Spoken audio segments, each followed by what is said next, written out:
Boom! Welcome to Weekly Pool, everybody! Hi! What's up? Hashtag OBS problems. I am on a Mac, and OBS does not like me. That's right. Plus, it's difficult to use, which is kind of a hassle. OBS So, is tough to navigate. It is a bear. It is a harsh mistress. I'm like, you know what, OBS, if that's how you're going to be, then that's how you're going to be. Yeah. I can't control you, bitch. You have failed me for the last time, Open Broadcast Software. Try though we might. You are now taken off out of my apps folder. I will now get XSplit. Velvet Enigma has subscribed for 15 months in a row. I'm not giving you 15 splooges, but I will give you a splooge. I'm not going to splooge 15 times. No, he has not eaten his oysters today. Nobody wants to hear me do that 15 times.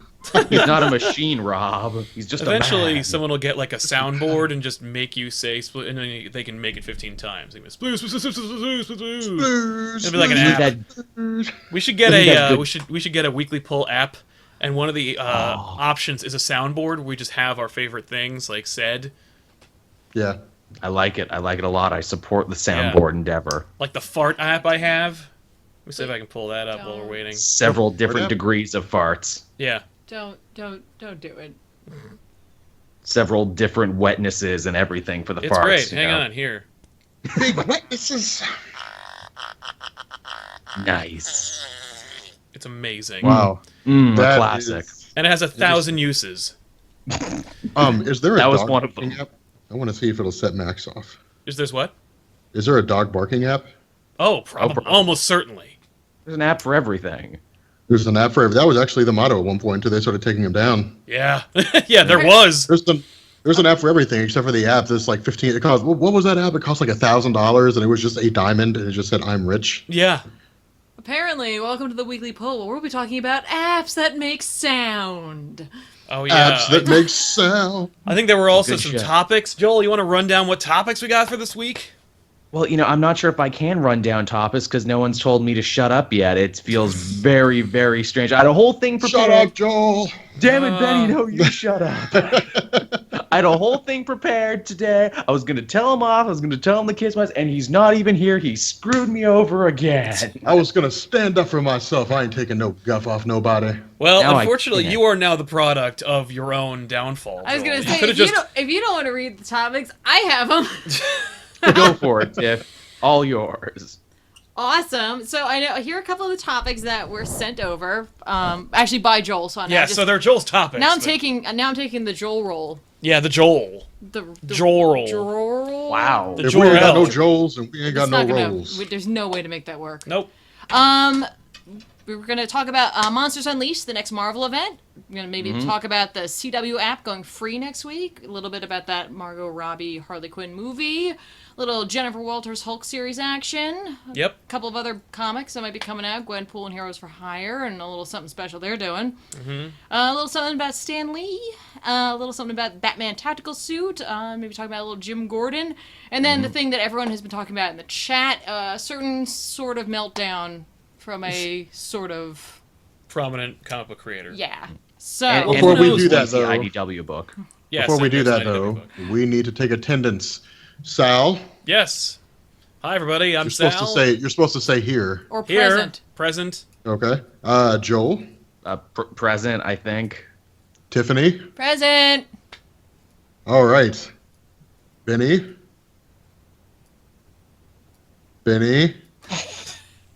Bueller. All right, Benny gets an F for the day. Benny skipped class. Ooh. Ooh.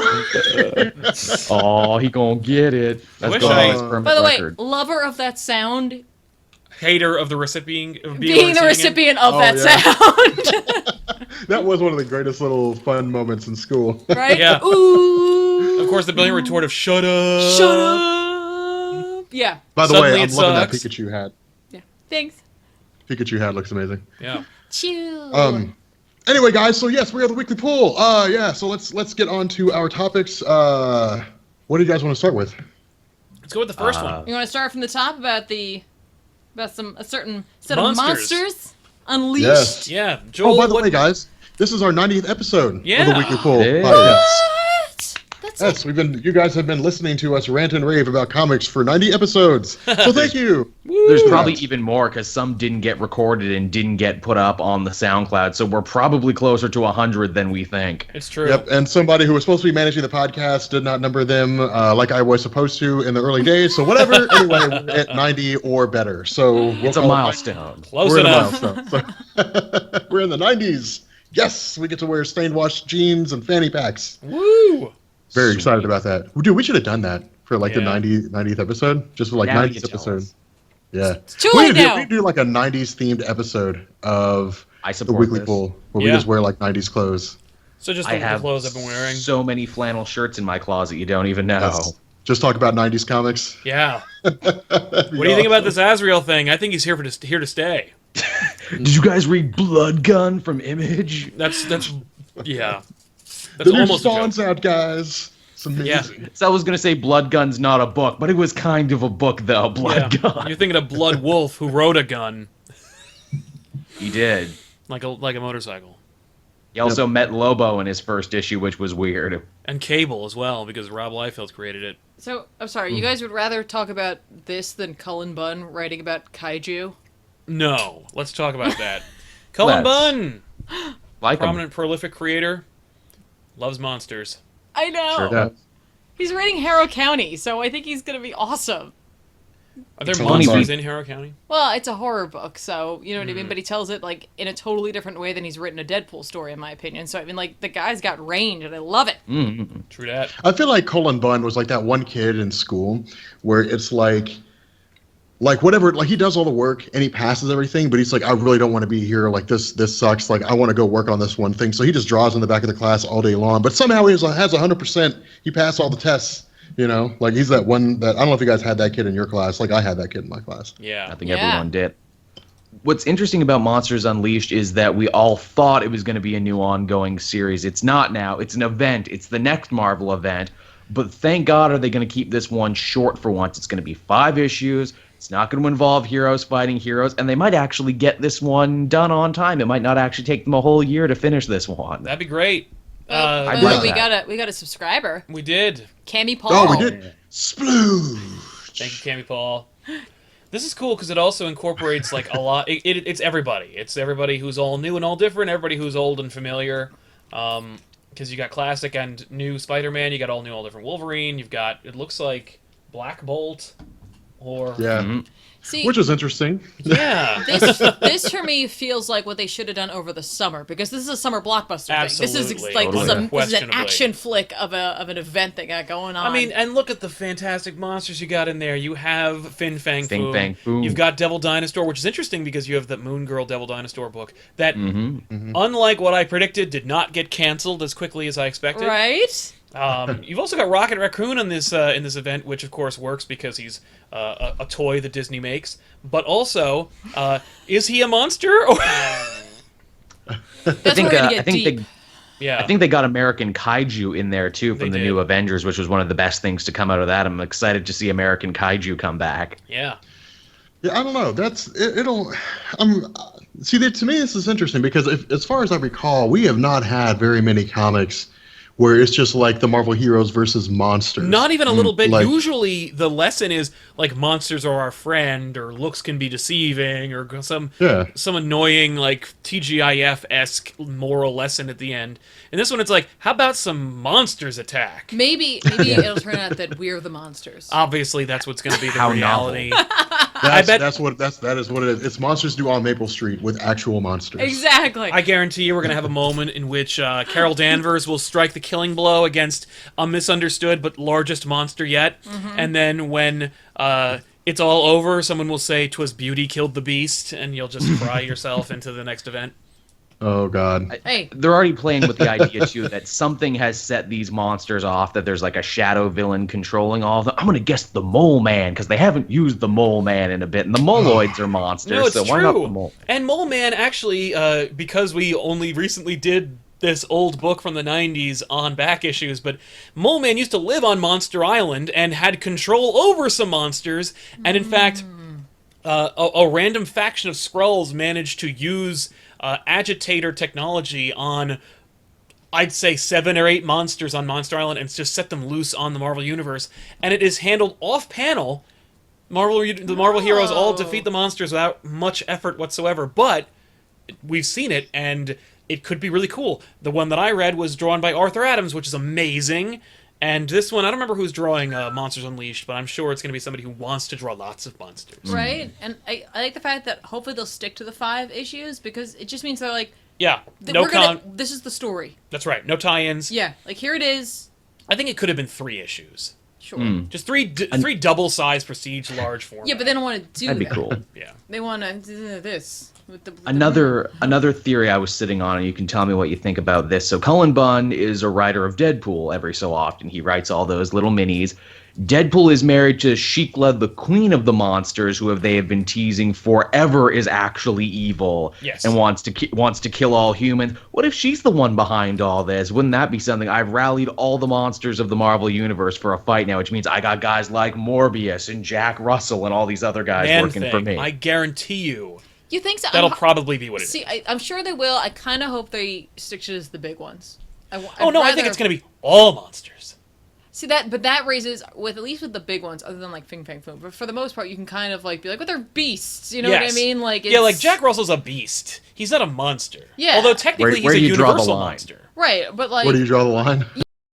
line. That's exactly like that skews into a whole nother question. Yeah, but I don't think I'm you can not handle a that monster, question in I'm a 5 man. issues. Yeah, I don't know.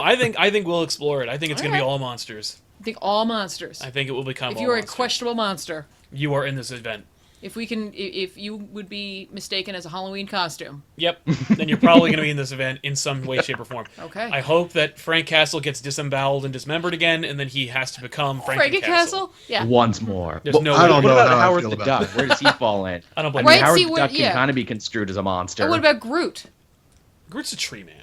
Yeah, and an alien. And an alien. Aliens But are aliens monsters? Yeah, aliens used to be monsters. They replaced monsters. It used to be monster movies, and then space aliens, and then nothing. Right. And then slashers. But like, You know what it is? Yeah. I don't like that they're calling this an event either. This is just a fun thing to yeah, do. don't even call it an event. Although if they don't, people might not buy it. Call it a palate cleanser. It's going to be for Civil coming War out right II. around Halloween. It's a great we're having a good time. That's true. Whatever. I'm down. Whatever. Monsters. Cullen Bunn. I predict it will not sell very well, but I'm looking forward to seeing where it I'm goes. sure it won't. I'm sure I will buy it though because I like monsters. I guarantee you what will happen is we're going to cover it on the channel and no one's going to care. You guys, Aw. you and Ben will bail out. I'll be like, but guys, the monsters. Yeah. Rawr! It'll be cool. All right, I'm done. Sorry. It's all good. All right. Any other thoughts on the monsters, guys? Could be interesting. I mean, it'll be intriguing at the very least. It'll be. It's just nice to see heroes not fight heroes again. I know we've mentioned this several times on the show. It feels like the last handful of Marvel events have just been, and now the heroes are going to fight. Do they even need villains at this point? No. Yeah. It'll be interesting, regardless. Yeah. Yes. No, I don't know. I mean, it's like I said. At the very least, it's a break away from what we've seen so far. Because I think that with the heroes fighting heroes, I think that's been done to death. I think that when Civil War came out, Marvel was like, oh my god, heroes fight. People really, it's like Fox and Deadpool. Deadpool comes out, it's rated R. Fox is like, rated R comic book movies do well. No, Deadpool did well because Deadpool was a really good movie. The rated R comic book movies, if it's terrible, will not do well. It doesn't matter what the rating is, and so. I feel like with Civil War, Marvel was like, let's just have heroes fight heroes. So we got Avengers versus X-Men, and we got all the whole Messiah complex, Messiah War, with Bishop and Cable. Schism. We got all those things going on. Schism, yeah, it was X-Men versus X-Men, and it was a cool concept, but at the end of the day, people want interesting stories. And if this is a good, which I have full trust in Cullen Bunn, and so if this is going to be a really cool story about just fun and his heroes fighting monsters, I'm down with that. Right. And I will read it. I hope it ends up being like Pleasant Hill, where it comes from left field, and you're like, man, this was really good. I wasn't expecting this. Yeah. Dude, Pleasant Hill was such a great way to say, by the way, cosmic cubes still exist. Yes. I mean, the entire basis behind them doesn't make any sense anymore because cosmic cubes were cubes where their energy came from the dimension of the Beyonders. Well, if the Beyonders don't exist anymore, where does the energy come from? Whatever. But it's still a cool concept. Yeah. So. What up? But yeah. So, All right. The next topic then, right? Yes. Yeah. Yes. Oh, okay. I was kind of like, Joel, do you want to take it back, or do you want me to? Okay, I assumed Tiffany wanted it this week, but yeah, okay, I'll take it. The CW app is going to be going free next week, which is huge because that means you can watch all of their superhero shows, which is like almost everything under the sun now, for free. Now, I haven't fully checked into it, but knowing the history of apps like this, I'm sure I won't be able to get it in Canada, so there you go. Probably. I hear it's going to also only be like the most recent 5 episodes, kind of like Hulu. Because essentially they're not going to be paired up with Hulu anymore. They've paired with Netflix instead. Yep. So they're going to do the 5, and then essentially like at the end of the season, you'll get the whole season. And like they're just trying to get away from Hulu because Hulu changed that whole thing where like nothing is free anymore. Oh yeah, it's horseshit. Like ever again. So you know, like it's smart. It's really bizarre that they're going this route, even if they're pairing with Netflix. Yeah. Because like you already made the Netflix pairing. Like yeah, you why already have the deal. Just make the show and then release it all on Netflix. Right, and I know part of it's just they're trying to double dip because it's like, well, no, you can get some episodes right now. Yeah. But then if you want to binge it, you could do it through the app, but you'll probably just do it through Netflix. And they take the big long breaks that they do too at Christmas time and everything. So you figure to hold over. I mean, this is crazy too. I was reading the list of stuff that it's for. You can basically get it on every device. So if you like superheroes and you like the CW shows, you have no excuse to not be up to date anymore. And I think that can make them a crazy contender, like in the pop culture zeitgeist. I mean, they already were kind of getting there, and now it's like, you know, it'll be the ultimate water cooler conversation when people actually get around water coolers. Do they do that anymore? I don't think so. I don't know. I haven't worked in a long time. There's a water cooler at my work, and like nobody lingers there. This is our water cooler, right? guys. Yeah, they'll go on their podcast and they'll talk about it. Exactly. And it's interesting about this, even with like just the tangential information about them like pulling away from Hulu. It makes sense that Hulu was like, we'll take the Runaways. Oh yeah, because we'll take anything. Yeah, like we're gonna need something if you're taking everything else away. Like we're gonna need that. Yeah. I mean, as long as here's the thing: if this is like new to them, test it. Guys, test the hell out of it. Yeah, like, don't be like Yahoo screen. Don't be like, hey, here's this cool thing. Sorry. Doesn't work, or we can't handle the load. Oops. Derp. Yeah. The chat's mentioning some interesting stuff about how like this is enforced unevenly all over the place. Like apparently in the UK, they get their shows a week late. And I know me in Canada, even just with Agents of S.H.I.E.L.D. that premieres tonight, we don't get it at the same time you guys do. Like, we get it at, like, 10 o'clock. You guys get it at another time. Yeah. It's weird that they do that. Like, you would think in this year, or, like, in this modern age where everything is interconnected and we have the internet, you'd think they'd change that and make it so we're all on an even playing field, right? They should. I'm sure they have weird international broadcasting problems. Oh, yeah, exactly. Oh, by the way, just one other thing that I thought was interesting that I wanted to bring up was that it requires no subscription or even a login. I like that a lot. You don't have to do anything. You just have the app, and then you use the app. That's real good. Yeah, I love that. Yeah. Because I hate logging in. Right? But I'll be honest, though. Like, I mean, even if it only is the last 5 episodes, I mean, if it's a show that I like, I'll catch every episode when it's on there. Exactly. Like, I'll watch it the day after, so it doesn't really matter to me that it's the last. The only time that irritates me is like Hell's Kitchen, for example. Like, I love Hell's Kitchen, but I loved it in like season 6. Like, all the seasons after that were just kind of hit and miss. But that's my favorite one. But like, starting in, I think in like tomorrow or the next day, you're not going to be able to watch all those on Hulu anymore. Like, they're taking them all down, and you're going to have to watch the most recent episodes only. And even then, I think it's limited to 5, and that kind of sucks. But it also tells me that companies like Hulu are starting to go the way of the dodo, because it seems like people are going to start doing exactly what CW is doing, where they basically just start bailing out on companies like Hulu. Like, why pay a premium to that company to have your content hosted on there when you can just have your own app and have it there, have like the last 5 episodes for free, and then just go to Netflix later on? Yeah, exactly. The chat is also saying apparently the CW app has a lot of commercials, like more than you would get that if you actually watch them on television. Oh, so they're making their money somewhere. This is the only way they could do this. That's like the Crackle method. Yeah, basically they're going to rely on your desire to have seen it, but the fact that you won't pay for cable or you missed it, and your inability to wait for it to be on Netflix. Like, that's what they're going to rely on. My desire to watch things is definitely contingent on how many obstacles are in my way. And even if, and like, it's really smart, you don't have to log in, because if they're going to put like, let's say 12 commercials, which is not outside the realm of possibility for like a 40-minute show, I would guarantee you that by commercial number 6, I'm out. Because I've watched free things, like, I've watched Crackle, you know? And I've tried to watch, like, they have all Seinfeld on Crackle. You can watch every episode. But Not on the Canadian one, they don't. There's like 9 commercials in an episode, and it's 22 minutes long. It's like, after a while, I just go, I am going to steal the show now, because there's no way I'm going to sit here for another 40 minutes and watch ads. Or the same ad. The worst is that it's the same commercial 12 times. Not just, I know. I know. That is the quickest way that you will hate that woman and her car Brad I have ever imagined. For me, it was Nabob. I don't want to hear any more about Nabob coffee ever again. I don't even know what the hell that is. It must be a Canadian thing. You should come out here and listen to our awful auto insurance commercial about Brad and how we totaled him, even though we went through 3 boyfriends and 12 jobs in only a couple of years. And I would love to see the research, because they have to have done research to how many ads they think people are willing to watch. Yes, there has to be like a... And there's definitely going to be a difference between having it on your phone and something on TV. Because on TV, I can go somewhere else. Yep. Like, if I've got cable, I can switch the channel and forget and never come back. Yeah. You know? But on my phone, I am on my phone, and I'd like to finish watching this. Well, it's with you for, like, wherever you go. Yeah, and so you can just leave it in your car. Essentially, I'm trapped. Yeah. Like, they have complete control in that sense, unless I just want to stop watching it and not get the content I wanted. Yeah. You know, like, this is essentially, they're preying on our need to buy floppies as opposed to trade waiting. Yeah. So. That's where we are. I hope HBO picks up this method, because I really hate the way HBO guards their content. I thought they got better over the years.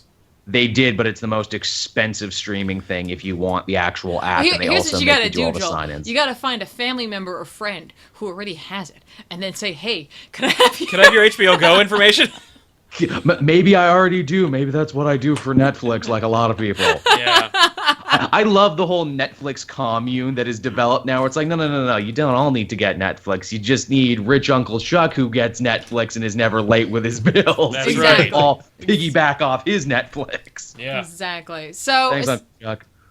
So essentially, you know, you'll be able to watch the shows. You're going to be inundated with ads, but the only good thing to me is that there's no middleman. Like, Hulu's technically a middleman with ads. Yes. At least it's going to the people who have created the content. Yes, on a directly. fundamental level. But like, But still, it's annoying. I hate that like all these television networks are creating their own ads, because they all kind of like caught wise to the Netflix model, and they're like, whoa, why would we let them take a piece of the pie when I could just as easily create my own Netflix for all the wellspring of shows that we create? And it's like, yeah, no one's going to download a CBS app. Like, I'm not going to fill my phone with apps for every TV network. It was going great, and then they all caught wise, and then it just went to crap. And now, like, I think we're finally in a good place where, like, CW is like, okay, we're making the deal with Netflix. Like, good, put everything on one platform. That's where I want to go. I want to go to one place to get everything. Totally. You want a monopoly? Yes, I would like a monopoly. Okay. In this one situation, monopolies are good. Right. Yes. So, any other thoughts on this CW app? Yes, yay, nay. You got to try it. I'll give it a shot. Rob, yeah, I mean, if it's even interesting. available in Canada.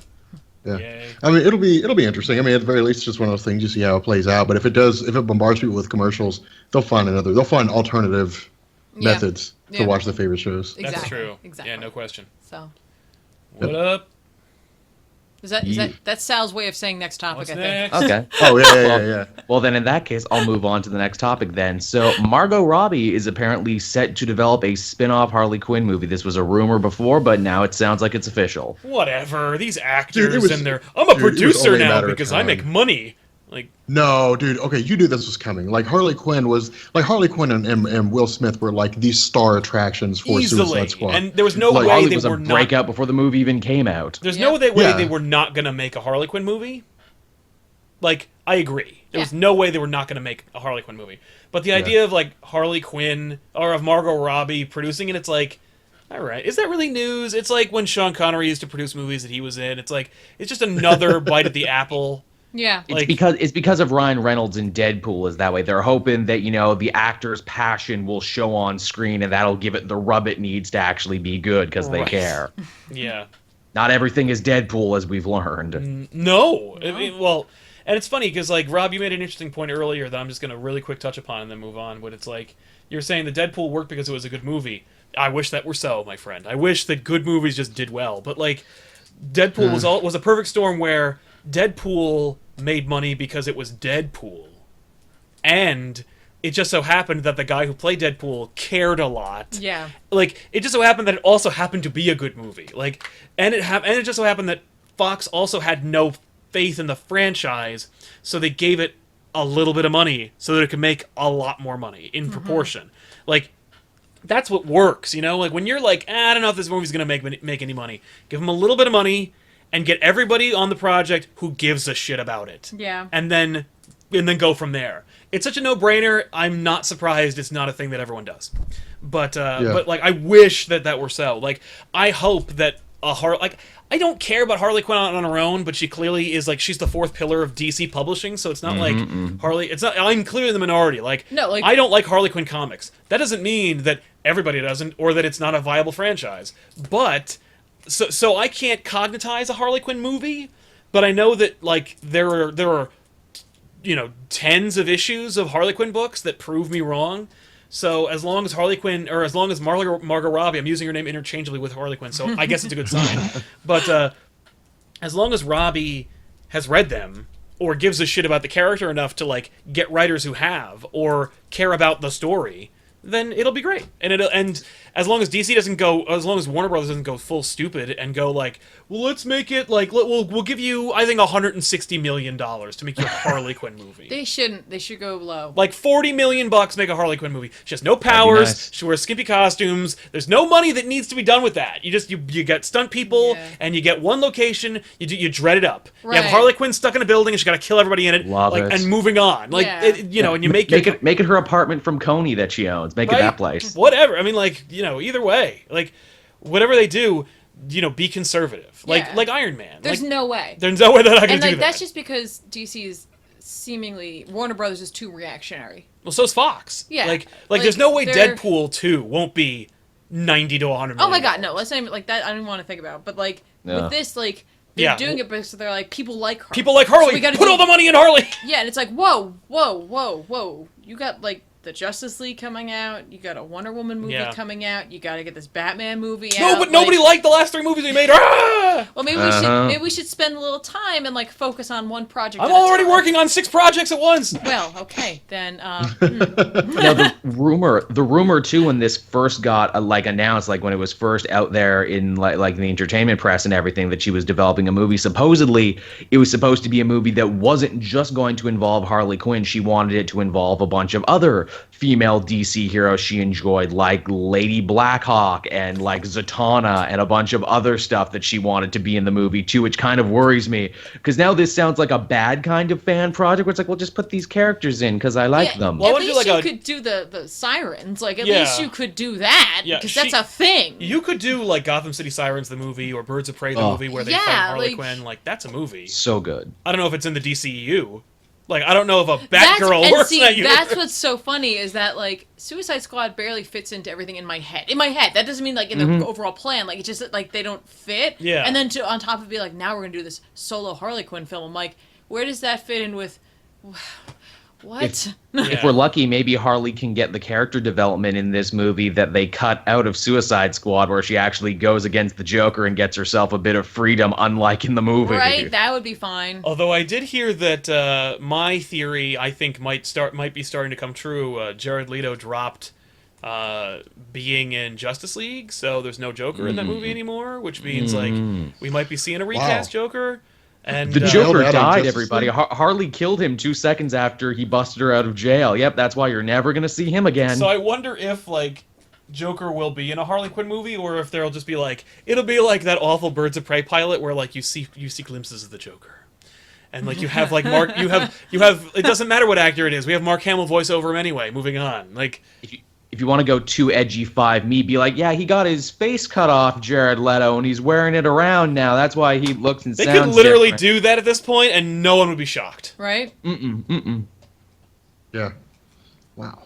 Yeah. Go for it.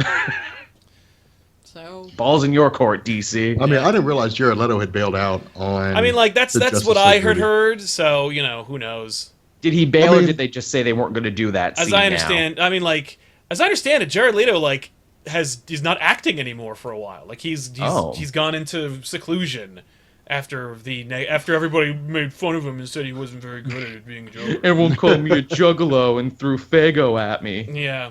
Like, yeah, guess what? That was the case. That was the case in the beginning, and it's the case now. Like, wow. Well, see, here's the issue though.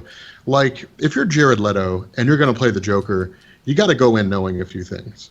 The first thing you got to know is you're following like Heath Ledger, and I don't care what anybody says. Like almost every comic book fan everywhere will say Heath Ledger was the best Joker, like because they just liked it. It doesn't matter if it's reasonable. It doesn't matter if it makes sense. No question.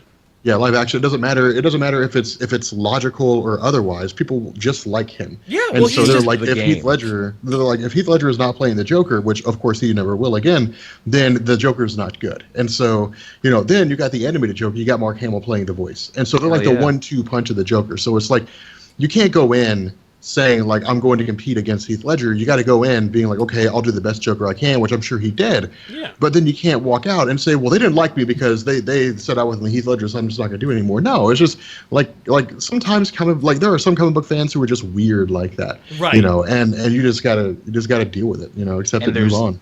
And then there's some fans who are the other way completely, who are like, I like this thing because it's the new shiny one, so now it's my favorite. Well, or it's like, take a picture of me in front of this wood paneling, but make it look like I got caught being photographed in front of it. Like, I just like it because nobody else likes it. Meh.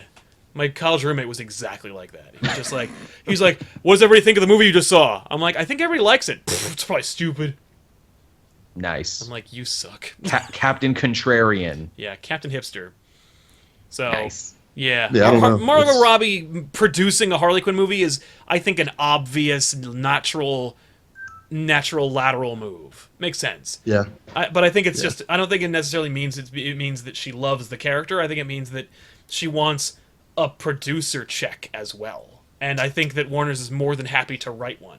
If she's more than happy to be the one thing everyone unanimously agrees works in the DCEU. Right? Yeah. I mean, it's I don't know, it's interesting to me. I mean, see, with Harley Quinn though, like it is so new. Like, I mean, people who have been reading comics are like, yeah, Harley Quinn's been around for 15 years, 20 years. Like, it's not that huge of a deal. Like, she's been around for a long time. But if you're new to comics, or if you're new to the scene, you're just like Harley Quinn. Like, I've heard of Harley Quinn. Like, she was from the animated series, right? Yeah. And you're just now seeing her in the movie, so like it's new and it's fresh, which now is a great time to do it. And this could go one of two ways. Like in my mind, and for those of you guys who are Harley Quinn fans of the comics, I'm sorry if this may go against your thoughts, but in my mind, Harley Quinn is not a good standalone character. Harley Quinn is a good character. Let's pair her up with other people. Like, let's pair her up with Poison Ivy and Catwoman.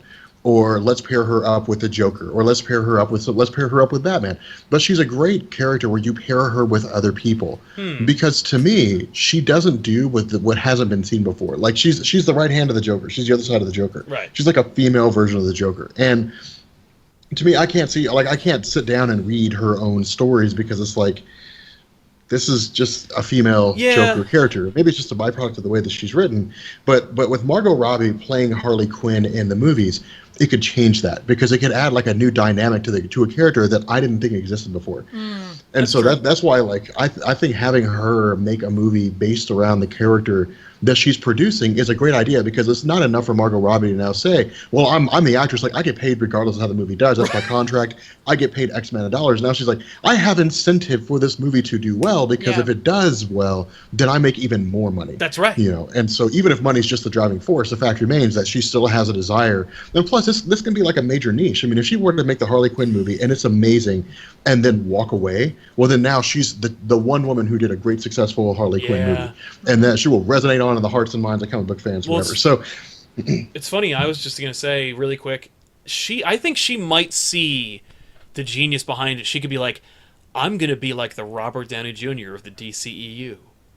Like, I could be the one best casting decision they make, where I could command, like, because I think RDJ is also like gets. Like he gets a percentage of the gross, which means that he's a multi-billionaire. Like, I think she was like, I would like to be in all the DC movies if I could help it, and also produce some of them, and if I get some clout, and if she successfully makes the Harley Quinn movie work, which by the way, it'll make money. It'll make money regardless. It'll be like Deadpool, I think, in that even if it wasn't great, it was still gonna do better than what the budget predicted, and. Oops. There we go. So, but, like, I think that she could be, like, a Robert Downey Jr. / Ryan Reynolds, where it's like, I have attached myself to this role, and because I care enough, I'm going to push it, and I'm going to make serious bank, like you said. Yeah. So, yeah.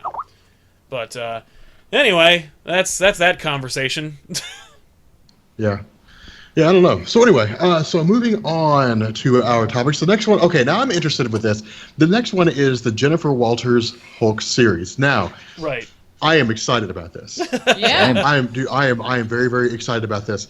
And the reason why is because I feel like She-Hulk gets no respect. Like Damn right. None. People are just like, she is Bruce Banner and she's some crappy, campy no way. Like she was the first one to break the fourth wall in her comics. Like, she's a lawyer. I mean, like, and that to me was one of the smartest moves. I can't remember who it was writing her stories at the time. But they Slott. like around Dan Slott, around Civil War, they stopped focusing on her being She-Hulk, and they were like, let's just focus on her being a lawyer. And that was a great direction to take, because now you had character development. She wasn't just running around like, oh, Hulk smash, and freaking out. But then you have something like Avengers Disassembled, where it's like, oh, by the way, don't forget, when she rages, like, she freaks the hell out, and she like just destroys, just starts destroying people. And I'm really excited for this, because I can't wait to see what they do. Like, I can't wait to see what direction. Like, hopefully it goes in a good direction. That Soul book was strong too. Don't forget. Yes. See, I don't think I read Charles Soule's run. You'd like it. The art was terrible, but the stories were really tight. It was the art was that's really bad. No, that was the that was the one that was canceled when they started all different Marvel. That's right. Yeah, no, I didn't think the art was that bad on that. I thought the art it looked like Comic Cons. It was trying to be like a Jack Kirby homage. Very stylized, and it just didn't fly. Oh. But the chick who's writing this run, yes, is well known for writing. I think it's This One Summer, which is a coming of age story about like preteens. Okay. But I think that's really good, because what they seem to want to do with it is, like, they're calling it Hulk, and like it's supposed to not emphasize the She-Hulk aspect of it, because they feel like that puts an idea in your head already, and they want her to be wrestling essentially with the monster inside, which I think an individual who's written a preteen book, and by knows the way, all about that. It's like a Caldecott winning preteen graphic novel, like, so this woman knows how to write. Yes. And it's fitting too to call it Hulk, because she is the only Hulk now. Well, that's exactly. And we're Wait in a minute. Yes. Oh, What, here it comes. what? Watch out, Rob. Oh. Spoon.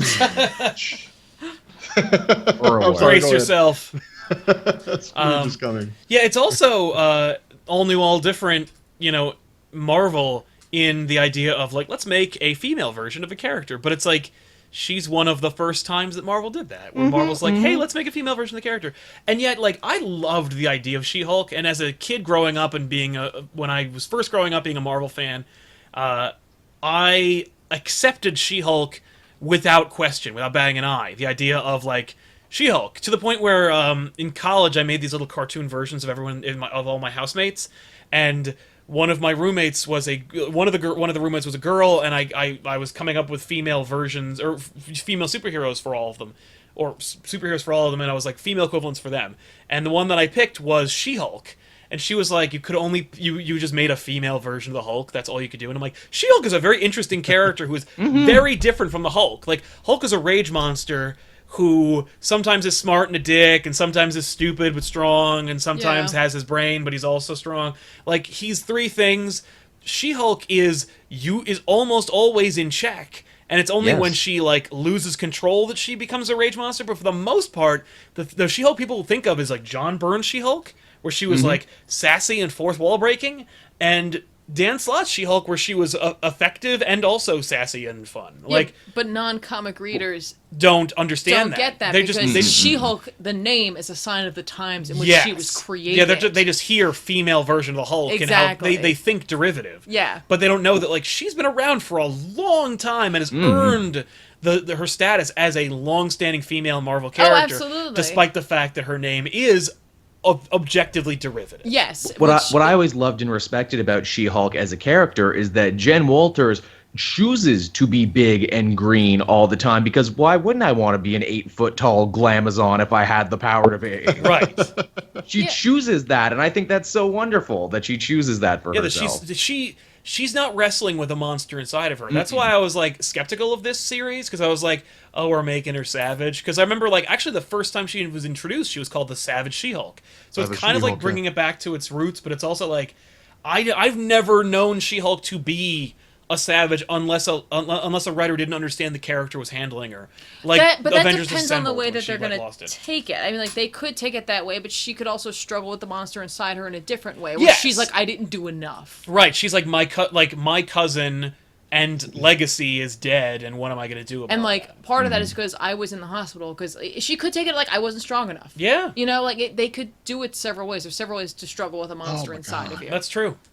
See, if they did that, that would be so smart, because, like, that'd be, well, I can see that being a first story arc, but that would be so smart, because you literally, like, Thanos shows up, she battles Thanos, James Rose dies, she goes into a coma. Like, while she's in a coma, Bruce Banner gets assassinated by Hawkeye. Yeah. Like, what a great, because then, like, because as far as I'm aware, she woke up and she was like, Danvers, what the hell happened to Banner? Or I'm sorry, what happened to Hawkeye after he killed Banner? You know, and Danvers doesn't tell her what happened. You know, and she cries, so like, and you're just like, oh, okay. like she figures it out, but yeah.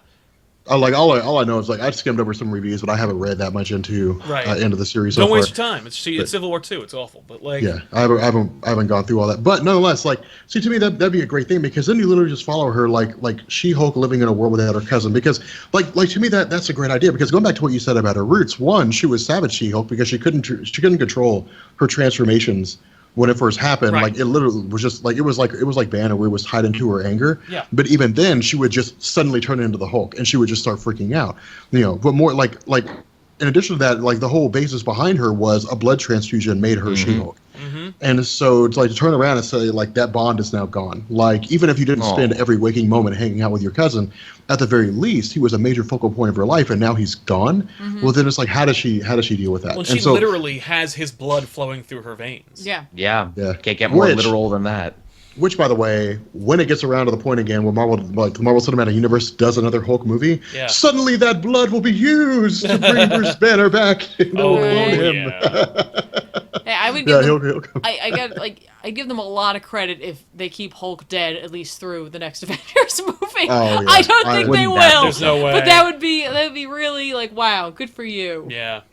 Yeah. Someone will travel back to the moment when Hawkeye killed Bruce Banner, and they'll divert the arrow, and he will be alive. Oh my God. I keep saying, guys, the Hulk isn't actually dead in the Marvel comics. He's just hanging out in Asgard now, and we're gonna find him when the unworthy Thor comes back just in time for Thor Ragnarok. He's gonna be like, hey, hey, that's Thor. right. Yeah.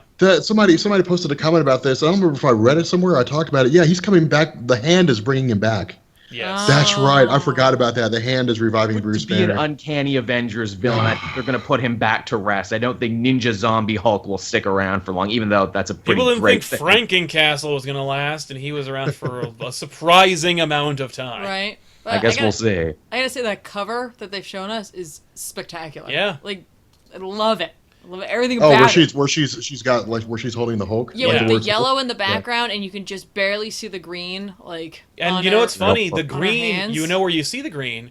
In her veins. Kind of. And it's also on her knuckles, though. Yes. So I don't know. I don't know what they're doing with that one. It could be blood. No. We're talking about the comics, guys. Hulk died in the comics. He was shot by Hawkeye. Yeah. Yeah, the movie is big event. Maybe he got into a plane and then suddenly wound up in Asgard. So moving on. All right, so Gwenpool and Heroes for Hire Christmas specials. All right, it was only a matter of time. There's never been an instance in the history of Marvel Comics when characters like Deadpool or somebody like that, like Great Lakes Avengers, where they don't get a Christmas special. Yeah, which I love. It's a cornerstone of campy comics. and it's just And both it's how it's companies are doing Christmas specials this year too, which I find interesting. They don't do it every year, but Marvel and DC are doing Christmas specials this year. Yeah. Oh my God! You know what this means? What? This means we're going to get another Marvel versus DC line of stories. No. Coming out soon. Yes, I can't wait. Marvel versus DC versus Santa. I would. You know what? I'm going to do that. I want them to get back together anyway. anyway, but there's not for any time soon. When I finish Versus the the Complex, Krampus. I'm doing Marvel versus Yes. DC. Marvel versus DC versus the Krampus. I've never seen Krampus. It's amazing. You need to see it. Well, even if you I've don't heard see that. I've heard it's it's a good. it's a legend, and you can like check out these crazy festivals they have in like Europe, where like they dress up like crazy Krampus monsters and scare children and rah and baskets and Pretty great. things and switches. Yep. Yeah, God, I'm tweeting this out. After Messiah Complex, I'm doing Marvel versus DC. There you go. They haven't announced what the stories are going to be for this Christmas specials yet, but it does look like Gwenpool's going to be meeting Santa, and so is Luke Cage and Danny Rand, which leads me to believe, what is the continuity of Santa in the Marvel universe? Is like Santa real? Oh, Rob Yes, knows. okay. Santa is an Omega level mutant in Marvel Comics. Wicked. Like, dude, if you don't like, you got to look at. Okay, so Santa, it depends. Like, there's been different incarnations of Santa Claus in Marvel Comics. Like, there was one version where he was Odin. It's contextual based on a story. There've been a handful, but Chris Claremont wrote a story where what was it? The X-Men were just like hanging out at a they were hanging out at the X-Men mansion, whatever. That's what you do. Yep. And Playing baseball. they were like they detected that the Brotherhood of Evil Mutants was at the mall, and it was literally like the most campy story ever. It's like, oh, the Brotherhood of Evil Mutants, they're going to do bad stuff because they're bad guys. We got to go and stop them. And so they show up there and they start fighting, and Santa Claus is like, what's this now? And he's like, y'all got to stop fighting, man. And so we just like teleport. No, I'm sorry, he turned the Brotherhood of Evil Mutants into toys. Santa powers activate. Dude, he warped reality and turned them into toys. And the X-Men went back and did their thing, and like Santa like wiped their memories of his existence. That's awesome. It was something along those lines. But yeah, like he can do. I've literally got a video like Omega level mutants Santa Claus. Like he That's can right. do everything. It's insane all the stuff that he can do. Like he's the quintessential hero. Like what are Santa's powers? To do whatever he needs to do at a particular point in time. Yes, Like, and that those time are is his usually powers. December 25th. Yep. Oh, man. I always loved what the Men in Black cartoon had to say when it came to when it came to Santa Claus, and that is, when Jay says, Santa, wait, is he an alien? No, just the elves are aliens. What about Santa? Some things are above our pay grade, kid. So Santa's Oh, above man. aliens according to the Men in Black. He's way above there. He's so far up there. Just the president doesn't even know what's going on. That's with not our agency, man. Young That's Will right. Smith. That's a whole other agency. I like that. Oh, I'm sure man. that the Gwenpool book will be filled with Christmas tropes, with holiday, Oh. they'll just go down the list. All the Yeah. things, like gotta save Christmas. Yep. If you remember, last year there was a Gwenpool Christmas special. There was. The only thing, it was a twist, is that it wasn't actually about her. It was an anthology story about the entirety of the Marvel Universe, ironically about She-Hulk, because she had to save her building where she lived and worked. Yes. And Gwenpool just kind of showed up in there. I wonder, is this going to be the same thing, or because now Gwenpool is an established character, will she get the story to herself, or will it be another anthology? Right. I don't know. Yeah. It'll probably just be whatever they want to write. Yeah. Like whatever Hastings wants to do. Exactly. That'll probably be it. Exactly. So. Yeah. All right. I mean, for those of you guys who have never read Christmas specials out there in comment land in Twitch right now, you are in for a treat. They're designed to be campy. They're designed to be silly. They're not designed to be taken seriously. I would feel highly good. suggest. Yeah, they feel good. I'd highly suggest you guys pick them up. Yeah. They usually come with like a moral tale. Like at the end, it's like, and we learn the value of Christmas. That's you know, right. the value Exactly. of friendship. Which is You know, just and it's- what a Christmas special should do. Yeah, it's just as I think you guys will. And to me, like Christmas specials are where like the Deadpool character really makes his bread and butter, because like Deadpool, Squirrel Girl, Gwenpool, Great Lakes Avengers, it's just fun, campy, silly stuff. Yeah. So. I'm really excited for the Luke Cage, Danny Rand one too, because I've been loving what Walker's been doing. I don't even know. I like. It sounds to me like a writer was just like, I want to write about. I just want to do that. Like they had an idea and that's it. For me, I don't know what you would do with Luke Cage, Danny Rand, and Santa Claus, but I know that like whoever was writing it. Santa. It could just be the holidays. That's true. Christmas time in Marvel's Harlem, man. What's happening there? I don't know. That's true. By the way, for those of you guys who asked, the Punisher Christmas special, that was different. Yes, that is not Santa. That is not. That was not feel good. That was not feel a bad. real Santa. That is a. I loved that. And the Deadpool Max Christmas special, I loved those stories. Wasn't there like also... Deadpool goes into an insane asylum and shoots it up. Wasn't there one about Kitty Pryde too? Left at the X Mansion. Yes, well, that's the end of right after Days of Future Past. I know. Kitty Pryde was left behind because she's the only Jew in the mansion, and they all were like, "Well, bye, Christmas time." So she becomes Kyle from South Park. Oh, I'm the only Jew at Christmas. Oh, then she gets attacked by a brood alien, and it becomes just the movie Alien in the X Mansion on Christmas, and it's freaking amazing. Why is that not a movie? I know. That's it. That's your X-Men franchise spin-off. Oh, Benny's trying to join in? Yes. Hey, that breaks his own rule of 5 people. That does break the rule of 5 people. Breaking his own rules. I don't know. Do you guys think we should let him in? Would it completely and utterly mess up the thing that you have so far? I don't know. Yeah, we'd have to reorganize all the windows. I'll get him. Hang on. I don't know. Maybe we should. Actually has 5 or 4. Oh, we're Benny and I are auditioning for the Mass Effect Andromeda contest. We were helping each other practice our lines last night. Yes, nice. And we're gonna do it again. Nice. I thought you were gonna say you guys are gonna audition to be in the new Screen Junkies videos. What? Screen Junkies is having open auditions. Really? What? I will try out for that. Nice. I take you got to live in LA to be applicable for that, right? No, they didn't. They didn't say that, but you got to go to the thing and find out. Huh? Oh, you have to go to Los Angeles. No. You got to go to the website. You just go to the most recent Honest Trailers video, which I think is on Ninja Turtles Out of the Shadows, and you know, boom. Open for our casting. Are you the next Screen Junkie? Dude, I would love to be on Screen Junkies. Yes. Hard to believe a channel that just started with those honest trailers has actually grown into something quite cool and quite compelling. I like that channel. Yeah. I know. So what was next? Yeah, what's the next topic? Well, moving on from there, I went down to read what Benny was saying, so I lost my place. I can't read it, otherwise it'll screw up my windows. I have to just... next we have a... I don't know, did we? Oh, are we going to add him in? Here, I'll add him in. Oh, that's right, because I've got to add people. Hold on a second. Yeah, you called me. Comic Story. And I guess I'll wait till he's in here. I can bail. That way you have the 4 people. No, it's fine. Stay in here. Like, we'll doing good so far. Dump the template for, I don't know. It was the Stan Lee thing, Joel. That's the next one. Yes. I know. I was waiting for if Benny came in. I didn't want us to start a news thing and then him to show up. All right. Here it all is. There he is. Hey, Benny. Oh, I can't be in here for long, so I'll just say hi. Because I know it's Have you been practicing your lines? No. Hey, but we still look great.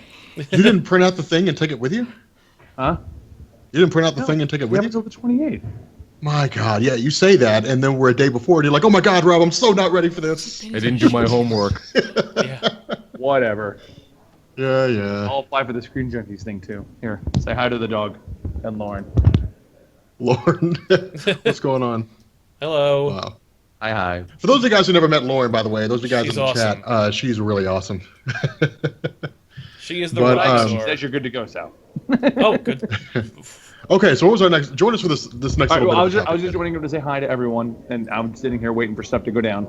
But I don't want to break your thing, so I'll jump out. But hi, Hang everyone. on, I'm Going down. No, I don't want you to break your thing. That's why I'm going to leave. No, he just fixed it. I just did it. Oh, I can't sit here for long. I was just saying hi. Oh, all right. Oh, all right. Well, Oh, okay. All right. Well, you're here now. You guys enjoy the show. I'll talk to you all a little bit. All right, let him in. Bye-bye. Bye. bye.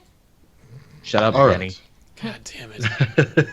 Hey, it didn't break Joel, it you missed that your much. chance. Yeah, Dude, I like how yet. Joel's like Joel waits until dude. Nice guy. Joel is the guy. Joel's the guy that gets made fun of by a dude, and the guy's like, "Yeah, Joel, just keep your mouth shut." And he walks off, and Joel's like, "Whatever, man. I'm gonna beat you up." Next I am the time." master totally of wrecked him. Canadian passive-aggressive combat is what I am. Passive aggressive.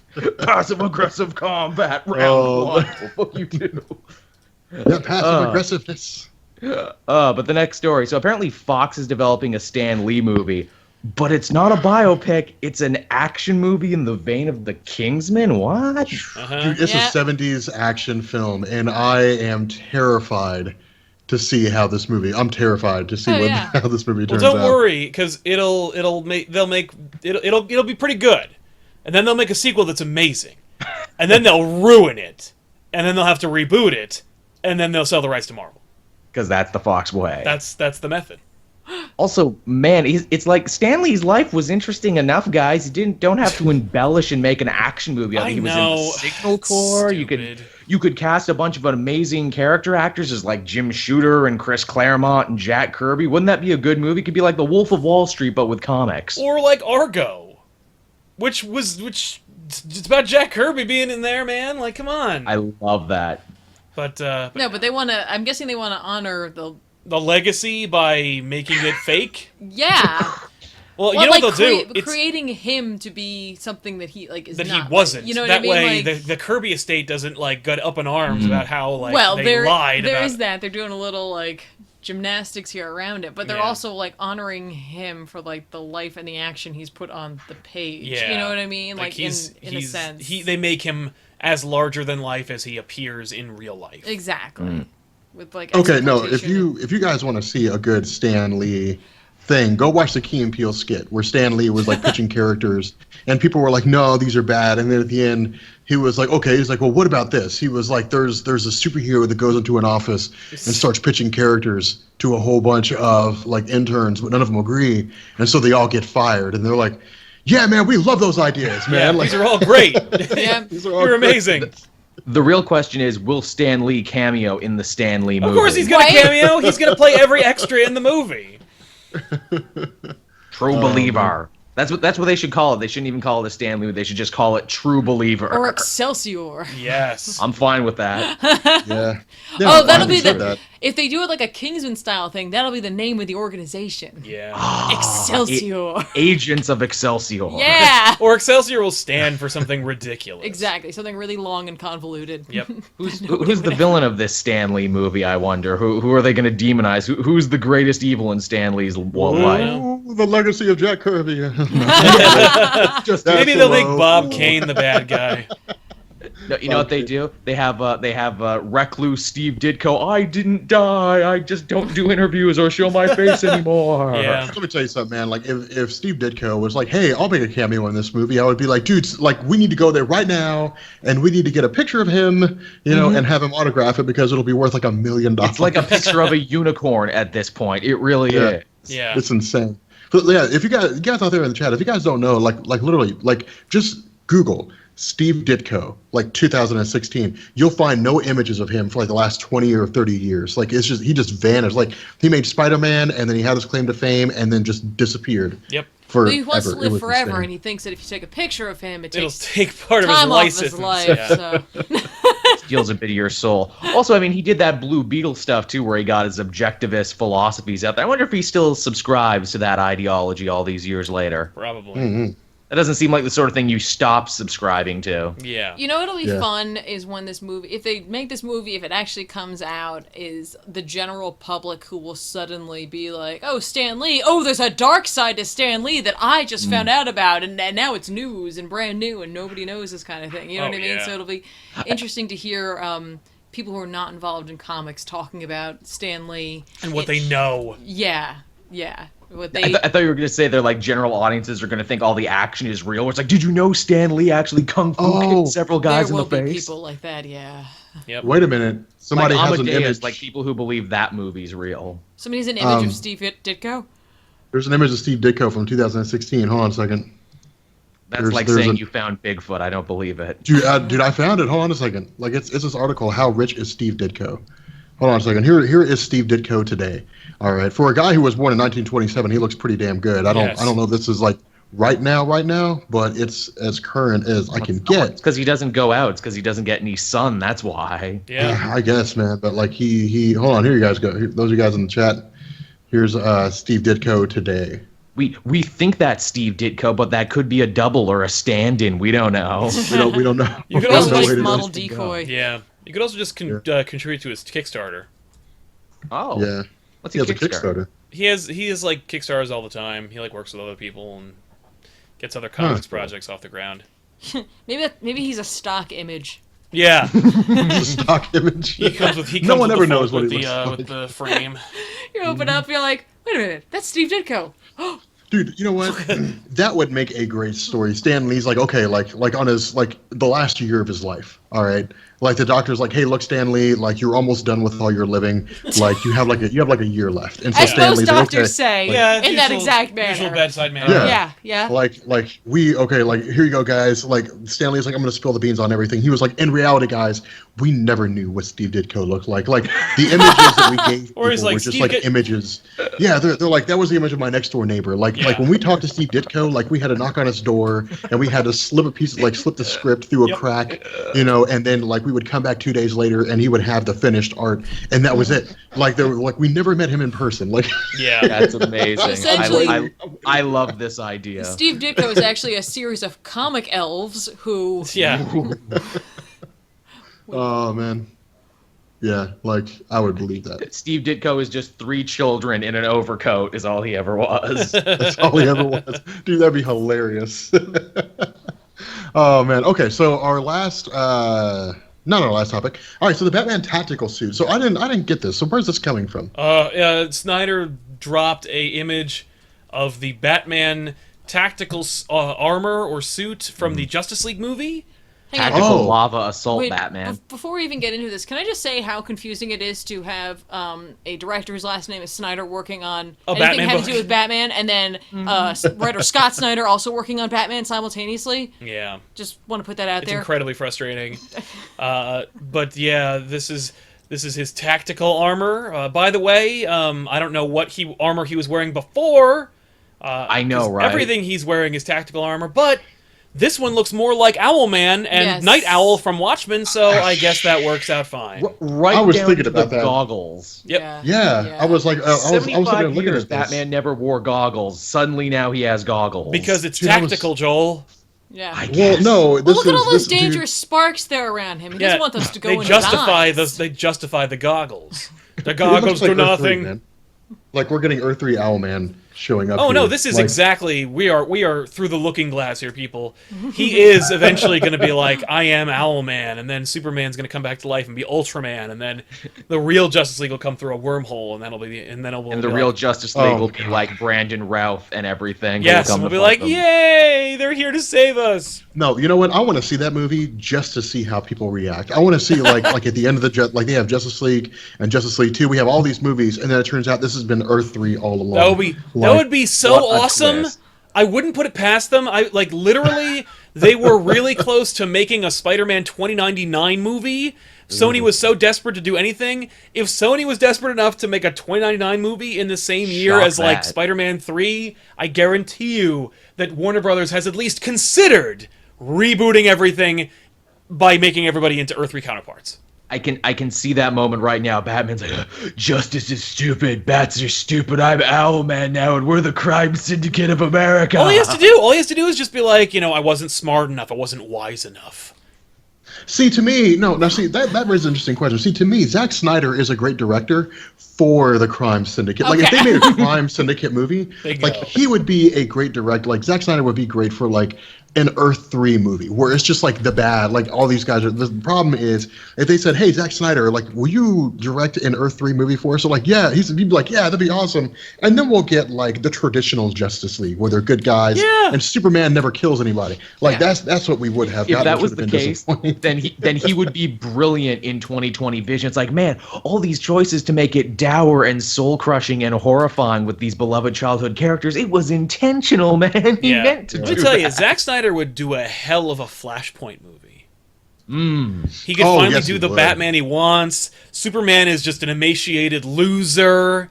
And and we get to see Aquaman murdering people, like, yeah, and we get all these warrior women, like in my Sucker Punch movie. Like, that's a movie that he has a resume for. Hell yeah. Yeah. But anyway, tactical armor, lol. I'm curious, like, okay, those of you guys in the chat right now, I want to pick your brains. I want to ask you this: if we got to the end of Justice League, and at the end of the movie, it's revealed that we're not watching Earth 1, but we're actually watching Earth 3. This has been Earth 3 all along. Like, would you guys like it or would you hate it? Right? Well, everybody who enjoys the DCEU in every respect is going to be like, well, that would be a slap in my face because that's not what I'm asking for. But everybody who hates it is like, yeah, I'd take that because then it's another opportunity. It's another... Because, like, none of us want to hate DC movies. We all love DC, and we all want to see those movies work and be successful. Like, it's just that we want to see them work in a way that, like, we think is befitting of the universe and the characters. So, yeah, I would love to see that just because... for me, also, just in kind of a Rorschachian, I want to watch the world burn. Like, that's kind of messed up, and it's like I want to watch a movie studio just like completely have no idea what they're doing and just be grasping at straws and desperate to the point where they're like, I don't know, make them all fake and evil. Like, we're just totally out of ideas. Like, I'll take that. Geez, they were making reference to Injustice in the end of the last movie. So yeah, what does that tell you? It's bizarre. I mean, the crowd's pretty split. Now, when I say that, guys, I don't mean to say just as Justice League. I mean to say everything from the Man of Steel up until the end of the Justice League movie. This has all been Earth 3. So, like Batman vs. Superman, this is Earth 3. Like the Flash movie, Aquaman, those are all Earth 3. Like I mean, I'll be honest, man. Like, if they turned around and they twisted that out and there was some events transposed, whatever, and they just rechristened themselves, and so now like Superman is Ultraman and Batman's Owlman, I would be like, I'd be down with that, to be honest. Call me Johnny Quick. Call me Superwoman. Yeah. Yeah. Can you imagine trying to explain that to non-comic book readers? Oh, they'd be confused. They would be pissed. They'd be confused. The show wouldn't actually be in the theater. It would be the show outside of the theater when everyone was walking out, and you see these faces like, what? Yeah. What am I watching here? That would confuse the hell out of people. And then, like, amazing. Lex Luthor, they're like, they go and invade another reality, and like Lex Luthor is fighting against them. Like it would confuse the hell out of people. They'd be like, "What is going on here?" Yeah, but I take it would definitely take some explaining. Yeah, it would take. That said, I want to see an Earth 3 movie now. Like, right? I want to see the formation of the crime syndicate. Yeah, that'd be fun. Like, I've kind of talked myself into it now. I always thought they were untapped characters, the crime syndicate. I would like to see, like an Injustice. There's a whole event called Forever Evil that they're in. Yeah, I know, but I'm saying, like, every week, let's see how they form, how all their stuff happened, and, how they had to leave their Earth. I think you could do, like a short series with that. Well, I mean, before that, they were characters of convenience. Like, they would inject the crime syndicate when Justice League sales were slumping, and they were like, we got to do something to boost it up. Let's bring in the evil Justice League and have them fight. And that would boost sales. I mean, it was just, they were characters of convenience is all they were. Yeah. Which is kind of the mirror disappointing. universe from Star Trek. Yes. They are the mirror universe. Yeah, they're they've been fighting the Klingons for 20 years. No, it's I don't know. I mean, see, okay. Would you guys read? And those are the guys in the chat reading this too, or listening to this too. I want an answer on this. Would you guys read a series about Earth 3 that was done in the same vein as Earth 1? So it would be like Earth 3 Owlman, Earth 3 Superwoman, Earth 3 Ultraman. Like, I would read that. Like, it would literally just be like graphic novels on how those characters came to be, just like a retelling. That would be the way to do it. Just do it straight to graphic novel. Yeah. Just go right there. Connor Hawk in the chat made me smile. He mentioned the Psycho Rangers from Power Rangers in Space. Those are also good evil versions of the heroes. Psycho Rangers. Their costumes were better, was the thing. And they have this great speech where they're like, we're faster than you, we're smarter than you, and stronger than you, but we're evil. God, that gives me an... So they don't actually have... Like, they don't have any real information on the crime syndicate in terms of characters, do they? Only little stuff here and there that gets gleaned. Like, I think Johns gave Ultraman a backstory in Forever Evil. and he gave Batman a bit of a Owlman a bit of a backstory, but no backstory on anyone else. Okay. That's right. Huh. Well, this is a great opportunity to do that. To design that. Exactly. Yeah. And then fold it right into movies. Yeah. Well, I was gonna say, because if the information's there, but they've never done anything with it, I would make a series like that. I would literally just do like Earth 1, Earth 3 Owlman, Earth 3 Ultraman, just to see how it does. Like Earth 3 explained. You know what, we're gonna do that. Hold on a second. Adding that to the docket. Write it down. Adding that to the docket. We are going to do that. We are going to call Ryan. And he's going to get a new assignment whether he wants it or not. I actually liked what Jeff Johns did with Ma and Pa Kent of Earth 3, and that is, instead of living in like idealized Smallville is like a methed up trailer park, and Ma and Pa Kent are two hillbillies that Ultraman ship crashes and says, "You are my parental units now. Disobey me and I'll kill you with my heat vision." Or that even, his two parents back on Krypton were evil too. Like, they were shooting people to get their son the last escape pod, but arguing while they do it.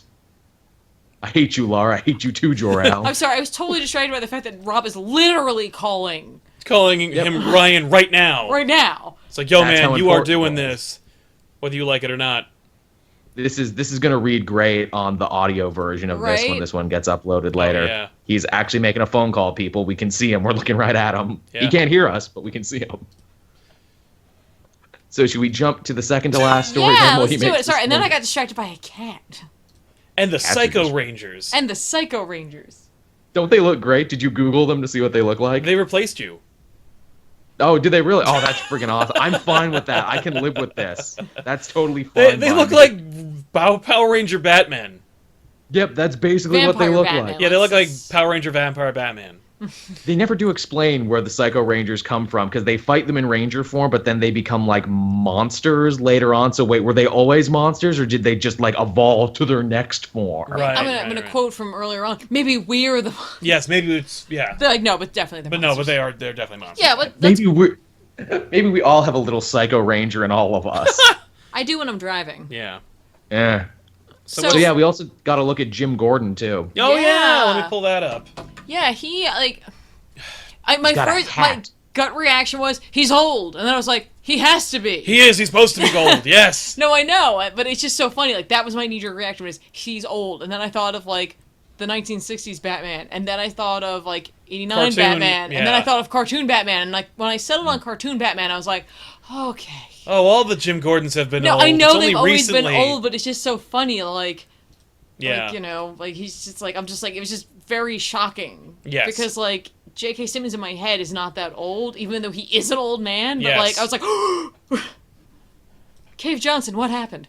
Do you think J.K. Simmons is going to have the same hard time filling in Gary Oldman's shoes in the same way? No, you don't think so? No, I don't. Gary Oldman is a great actor. He did a nice job. He looked like Jim Gordon more than he acted like Jim Gordon. Yes. So hopefully Simmons will act. Simmons has a track record of being fucking awesome. Oh, yeah. So I have no doubt in my mind that even though this is going to be made by a Michael Bay cartoon character, he is going to knock the shit out of it. He is Whiplash. He is J. Jonah Jameson. He is freaking Cave Johnson. Whiplash who yells. He is the man. He will nail Jim Gordon. I promise you this. He's the yellow M&M. No matter what. Did you know that? What?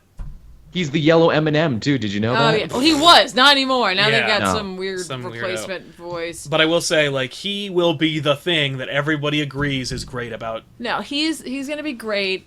About Justice League. Yeah, and someone did mention one of my earlier picks of Bryan Cranston. That would have been... Did you hear, apparently, Bryan Cranston rejected it? Or something like that? He rejected some... I don't remember what role it was. He was offered some role that was, like, obvious, and he was like, I don't want to be in 7 movies. Oh, no, he said he wanted to be Mr. Sinister. Yeah, I heard that. Like, he wanted to play Sinister, which he would be a great choice. Mr. Sinister. No, dude, he'd be... No, here's a problem, though. If you were to make him Mr. Sinister, people would want to see Heisenberg. That's what people would want to see. Here's the thing. Mr. Sinister sucks. I am the mutant that he knocks. Does, but he's cool. I am the mutant who knocks. Like the only mutant, like the only version of Mr. Sinister that I would want to see is the albino armor-plated like Beetle Man. Like, I don't want to see a Mr. Sinister that's, like, in a business suit with a briefcase, and he's like, I'm very sinister in my dealings when I'm on my offshore bank accounts. Like, no, I want to see Mr. Sinister be like, so ultimate Mr. Sinister is I'm what dressed you're like a saying. supervillain beetle, and I also have genetic experiments. Like, I want to watch that. I want to Mr. see Sinister. Fox have the guts to go to the Savage Land. Yes! And, like, do that teaser where it's just... It's jungle, and then a fucking pterodactyl just swarms down. But it's not a pterodactyl, it's Sauron! Yeah, exactly. And then Charles Xavier's walking around. Yeah. You give Fox way too much credit. I do! That teaser would be amazing for, like, you're watching this trailer, right? And it's panning down. You think maybe it's a trailer for like Skull Island or some other freaking movie about the jungle. And then Sauron swoops down, and he swoops for a long enough period of time where you're like, that's a pterodactyl. Then you're like, those are legs and pants. And then it swoops down, and then you see Chuck, and he's been there for days, and he's haggard, and he's tired, and he's ripping through the jungle. He's created a makeshift machete out of like a leg from a beast that he killed in the jungle, and there's something coming for him, and he gets ready, and boom, it's Magneto. And he just looks at him and goes, Eric? And then it, boom, cut to black, and it says X-Men, and it just has an X logo. Then you're like, I don't know what movie it is, but I'm seeing it. And then you have to hear Mr. Sinister say something as, like, the title comes out, or the date. Yeah. Well, that's how you introduce the Beyonders, man. You're like, the Beyonders created the Savage Land. Did they really? They're not going to introduce that, but they will. Well, they didn't create them, but they had a race create it, yeah. Yeah, but they would, like, they've already introduced Jean and Scott, so that's perfect. He can, like, use them, because he's obsessed with Summer's DNA. In a really weird reason. and uncomfortable way that drags on as, like, when you're watching the cartoon as a kid, and you're like, what? What is your problem with these people, man? It's like you're related to them or something. Hey, Jean Grey, I need your DNA. You're like, can I have your DNA? I'll give you some of mine. Just because you use sciencey terms doesn't make it, like, creepy and kind of rapey. Yeah. If anything, it makes it more creepy. I am creepy. Nice. So yeah, that was Jim Gordon, everybody. Yeah. Anyway, so Jim Gordon's gonna be great. It looks cool. I like the fact that, like, the shot is kind of noir-y. Yes. Like, that's cool. That's the thing. Zack Snyder knows how to show you something really cool and then utterly disappoint you. Man does good with images. He's a visual director, not so much a story or actor director. So, like, see, Zack Snyder is a great trailer maker. Like, that's what they need to do. They need to have, like, Zack Snyder needs to make trailers. That's all he needs to do. Like, they're like, hey, we have this really cool idea. We need someone who can make a beastly trailer for it. Zack Snyder, make this trailer. And he's like, all right, I got it. I'll cut up the footage that you have, and I'll make a beastly trailer. And that's all he does. He does nothing besides that. He just makes trailers. You know, it's funny you should say that. They let the trailer people get involved with Suicide Squad, and we saw how that turned. We don't want that. We just want him to make the trailer. We don't want the trailer people to make the movies. Yeah. They got it all backwards at Warner Brothers, don't they? And do. Just before we move off of that topic, I am really excited to see this Gordon talking with Batfleck. Yeah. Like, I just look forward to the first interaction. I don't know how it's gonna go from there. Hey, Jim. Yeah, but like drop a beat. But like this like lunatic in bat armor. Tactical bat armor. Yeah, he's like, hey, what's going on, Jim? Next to this old man detective. Like, yeah. It's just kinda cool. With J.K. Simmons being cast Gordon, now I want to see a Gordon movie. Yeah. Or a Gotham Central movie. Fine. That's a good one, not like that Gotham TV show. Right? Nope. Yeah. Anyway, is that the last topic? The next one is up? Yeah. Yeah, as far as I know, that's it. And and this is this we put this show to bed. That is a wrap. Right. So Dan Slott had a connection fit on the internet, everybody. He sure did. As he's wont to do. So that's interesting, Dan Slott. You're strange. Do we want to explain the specifics on this one for people who didn't hear about it? Yeah. I don't know. Do we want to? Yeah, we have to. The concept is, and correct me if I'm wrong, but Dan Slott took to the internet and wrote an open letter to comic book retailers, admonishing them for the fact that they have not ordered enough copies of The Clone Conspiracy because it's going to blow the doors off of Spider-Man and comic books and possibly the human existence, the human experience. So prepare your beeholes, because here comes The Clone Conspiracy. Life will never be the same. Life will never be the same. It's all new, all different. Max 2.0, unlimited, ultimate. But what's so Lemon like? scented. Let's say you're right, Dan. Right? Let's assume. We live in a universe where you're totally right, and like people run out. What is so bad about having to force to go back to a second printing? Yeah. To be like, it was so popular, we had to print a second run of it. Right.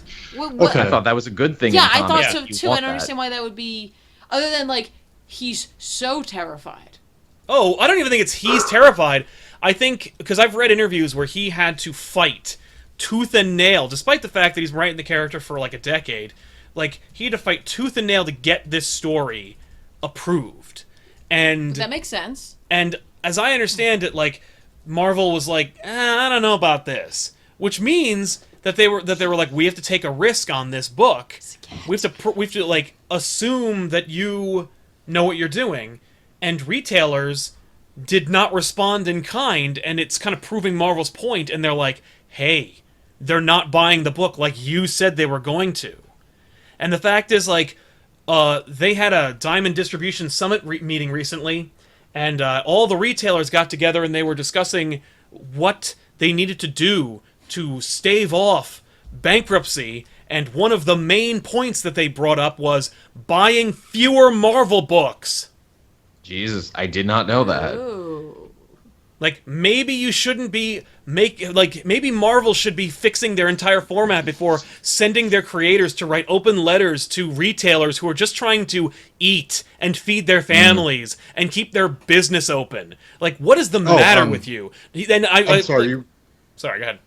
I missed that last one. Are you talking about the collapse of the distributor industry? No, I'm talking about the fact that, like, Dan Slott wrote a letter to retailers saying, you didn't Buy order on enough Facebook. copies of this book. And it's like, you know what? I run this business, pal. How about I tell you how many copies of this book to order? Like, you don't tell me how many books to order. I've been doing this for 30 years. These retailers have been doing this shit for longer than Slott's been alive. And suddenly he comes out and he writes a letter telling them that it's going to be great and they're going to get tattoos on their asses of these images that Jim Chung's going to draw. And it's like, fucking Jesus Christ, man. Like, you need to learn your place. You're a creator. It's also the second time he's done this too. Yeah, and the second time that any creator's ever done this. Yeah. It is inappropriate. It's like he even said it in there. He's like, I've only done this once before, and that was with Superior Spider-Man. And it's like, okay, so you've done it once before, and it worked that one time. It doesn't mean that it's foolproof. Like, it doesn't mean that it works every time. Like, just because I walk into the right place at the right time doesn't mean I should always walk into that place at the same time. Right. Because things will work well. It just means it worked that one time. And nobody bought that. Nobody bought that Death of Spider-Man issue because Spider-Man died. It wasn't like that issue 687 or whatever issue it was that he was like, you gotta order 1,000 copies. Because I was friends with a retailer who listened to him and was burned real bad by having like, I don't know, hundreds of copies of this book that he was told personally by Dan Slott to order extra copies of, and he's got long boxes full of them. All for what? Because Peter Parker died, even though it was in like 2013 and everybody knew he wasn't really dead, to the point where Marvel Comics was like, oh no, 4% of the readers might actually think that we're being serious.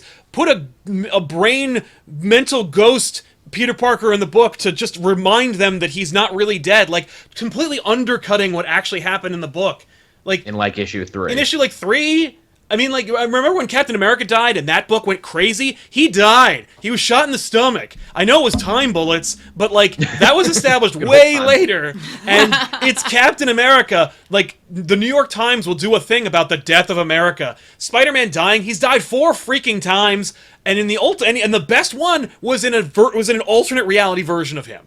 Like, And even then they kind of brought him back. and even then they brought him back and wrecked it. So, like, don't tell me that, like, the return... What are you gonna do that is so revolutionary, that is so unheard of with clone conspiracy? Because I remember when he was dropping the mic on the reveal in Spider-Verse that Uncle Ben was a Spider-Man. I remember that. Oh, an too. alternate version of Uncle Ben, whom we've never seen, nor will we ever see, has spider powers. That's not a reveal, that's a gimmick. And it's a one-panel gimmick that didn't even work. So, I forgive me if I don't believe the hype after all of this hyperbole. Like, give me a break. Well, the other thing, you also, I mean, like, that's a good point, because, like, from a distributor standpoint, like for example, Convergence. Right. Like, Convergence was billed yes. as, like, a super huge event, like, oh my god, it's Convergence, and we're bringing back, like, the older fans are going to love it, and the new fans are going to love it, and...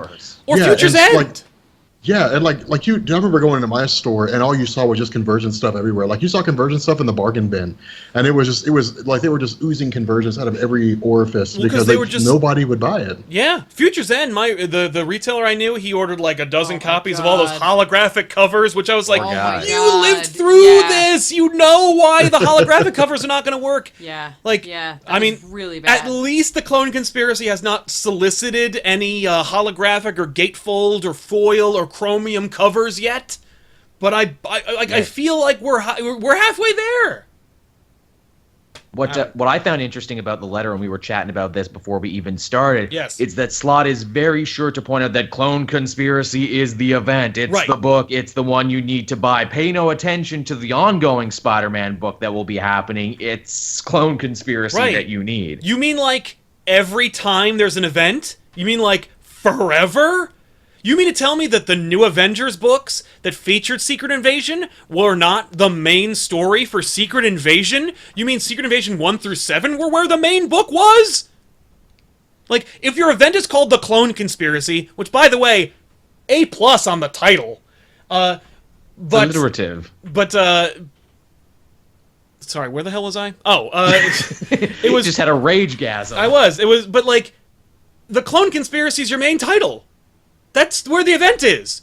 That's how I've been buying events forever. To be reminded to tell retailers where the main event's going to be in an event is insulting. It's just so stupid. And it's childish and it's frustrating because I'm like, where is this coming from? What are you doing? Like, who are you talking to? Because don't tell me that you're telling this for the retailer's benefit. They know. They've been in this industry forever. They know how to buy comics, order them. They know where the main event takes place. They know that like the main story is not going to be handled in Amazing Spider-Man. The Amazing Spider-Man for just like it has been for the last couple of years will be unbuyable. And it'll be like the equivalent of a tie-in.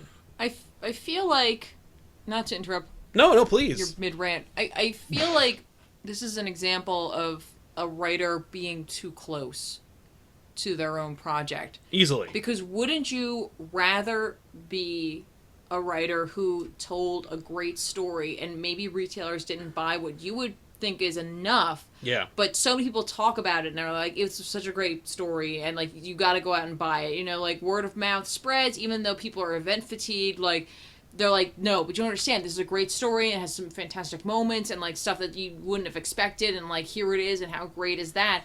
As opposed to being the writer who is so close to their project and has been working with the same character for so long that maybe you don't know if something is as good as you think it is. And then to have written something like this, or even if you like are just encouraging writers or like store owners to buy it, store owners are in an industry that's not certain, even remotely. Like their day-to-day is based off of like essentially someone else's art, and just because you think it's good doesn't mean everyone else is going to agree with you. Right. And they know their own readers. Like maybe they own a shop that's predominantly DC like driven. Like maybe more of the people who go there are buying DC books. That retailer isn't going to buy a lot of that book because it just doesn't work for their demographic. At the end of the day, that person has to put food on their table. Like Slott already made his money. Yeah. They paid you to write the book. He got his check. So I just, fundamentally, I don't agree with that. Like, there's one thing to have hype and to create that hype by being like, hey guys, don't forget to check this out. It's going to be awesome.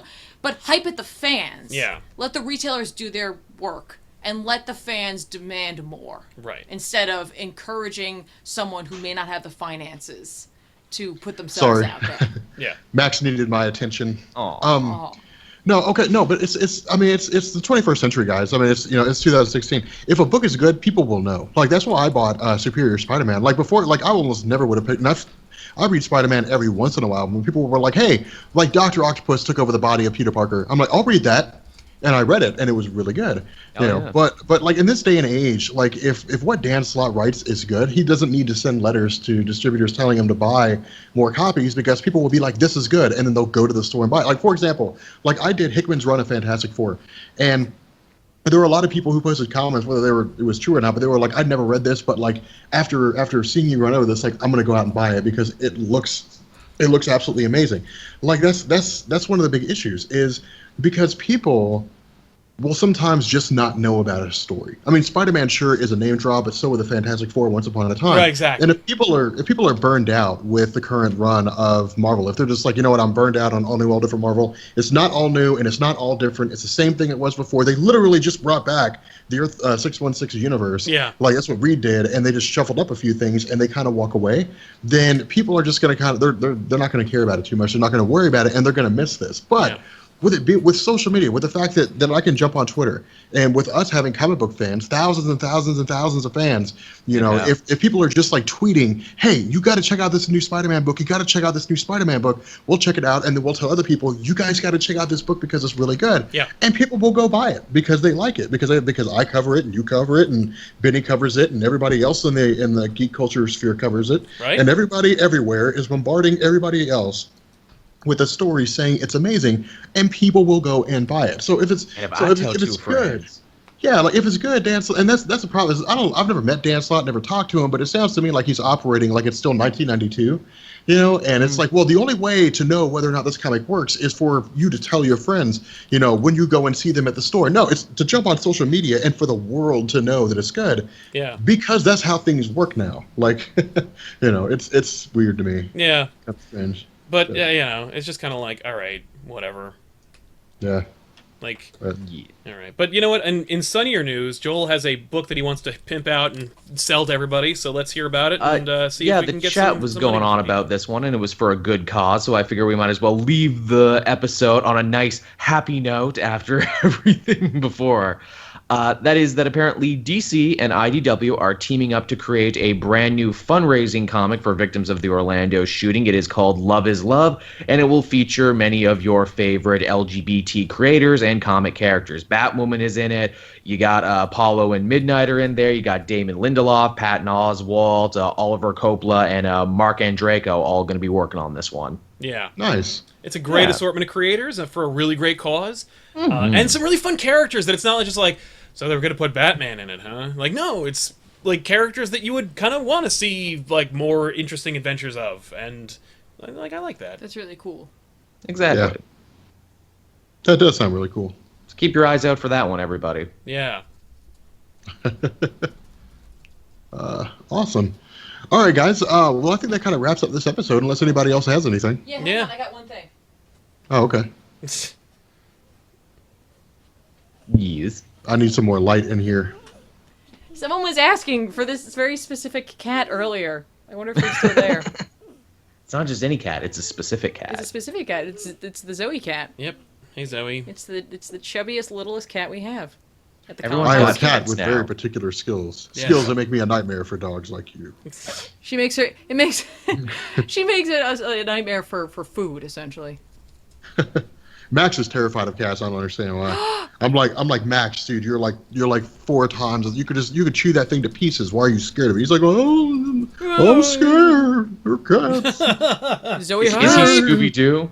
Ruh-oh. Ruh-oh, Rob. Look at all this Zoe It's hype. weird to me. Lot of groundswell for Zoe here in the chat. She's a fan favorite. I don't know. Well, thanks. She's a crowd favorite. Thanks for being a fan. I'm sure she really appreciates it. She's a real bitch, so she probably doesn't. She's a real prima donna. Damn. She is. Damn She's a diva cat. She don't never appreciate nothing. Yeah. She doesn't. She appreciates food. She loves food. Yep. As you can This tell. is Zoe. Zoe loves food and sleeping. Yeah, this is her OkCupid profile or something. Long walks on the beach. She enjoys scratching I mean, I Not don't know, like I any don't know how long I feel walk. No, about. she enjoys going outside, chasing things. Yeah. I like the orange one better. He's here too. Oh, the tabby cat. Yeah, we have a tabby too. Who I don't know how Zoe I is feel in about being love exposed to a with. black cat. Like It looks- in love with that tabby Yeah. cat. Oh. I don't know.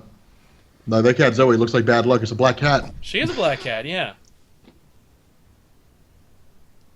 Everyone's got their Anyway, pets out on stream, and I'm here in a condo that doesn't allow them. Yeah. Oh, that's no good. I need some fish. Get some fish that I can put on here. Some Fish- ants. I'll get like Yes, I'll get a little ant. fish will love you. This is Tony Stark the goldfish. Yes. This is the Avengers. I have the entire assortment. That's a good name. I like that. Hulk ate them all.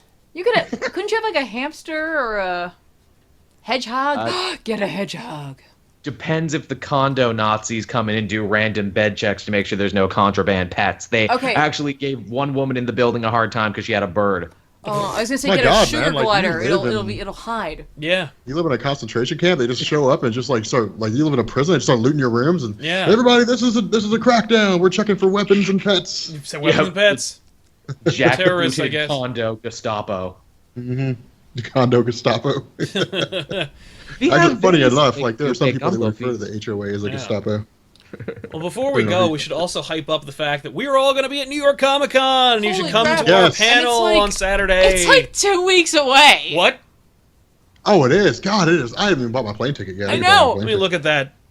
I'm still getting travel Oh, insurance. no. Yeah, it's 2 weeks away. So God, come out on I can't believe New Saturday. York is that. Trust me, I looked at a calendar today and I was like, what? I mean, Yeah. but 2:45. Where does the time go, right? Yeah. no. I don't know, but there's going to be panels happening for the weekly Pullcast. That's right. You guys. Yes. I'm pointing places because I can't remember where the windows are and Sal won't show me. Yeah. It's like, there. Yep. These Polaris guys. presents the weekly poll. It's going to be at 3:00 p.m. on October 8th. That's a 3 o'clock Saturday. p.m. Oh wait, hang on, That's- scroll up. In room weird way to say 1A24. I'll post that in the chat right now. 1A24. According to their countdown, New York Comic Con is 15 days and 15 hours away. So that gives you enough time. It's 15 days, 15 and a half days almost. To procure your tickets through any means Well, I was necessary. going to say to get hyped. Yes. For the weekly poll panel. Yeah, get hyped. You're going to see us in person and get to meet us and hang Right, out. if you're there, they're going to be there. They're going to be all over the place. They're going to be yeah. doing panels. They're going to be at booths. They're going to be signing things. They're going to be walking the floor. You could just bump into them. That's You right. could be like True. going for a long box and be like, yo, chump, get out of the way. And then you It'll be look up. me, and I'll be the chump. And Yeah. I'll be like, fuck you. Yeah. That's There'll what's be going to happen. songs. No, and anytime games, we've run into probably. anyone from the audience, they're always like really fun and cool.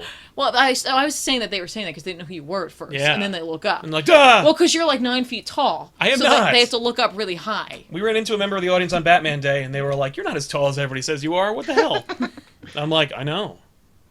Yeah. I'm only like To which Sal- 6'2". To which Sal responds, "Do you have any idea who I am, sir?" Oh, no, he did. He was just, like, after he got comfortable, he was like, and you're not as tall as you normally as everybody hypes you up to be. Well, that's I Sal said. freaking choke slammed him. Yeah, I DDT'd him. I was like, Nice. ugh. Yeah. Diamond Dallas would be proud. Yeah. You DDT'd him. Yeah. Bang! Did the diamond cutter on him. Somebody out of nowhere just went, DDT! It was amazing. Nice. Yeah, and then I had to like make sure he was okay, and I had to. Oh, him Christopher money Priest so is he going to would- be there. For all you Deadpool fans, Christopher Priest will be there. Nice. And current Deathstroke fans. He's killing it on that book. Nice. Well, with the pre-show, I guess we could just look at New York Comic Con. You mean the just- post-show? The post-show. We could just see who's going to be there and just say, oh, that's cool. Until then, thanks for listening, everybody. Yeah. Yeah, thanks a lot, guys. Oh, and don't forget to subscribe to Cape Joel, Comic Pop, and of course, Comics Explained and Rob Plays, Right, and then Oh, Comic yeah. Pop again because I'm here. and another comic. Yeah. Pop. Check out Sal's many podcast things that he Appearances. did this week, making the round. That's right.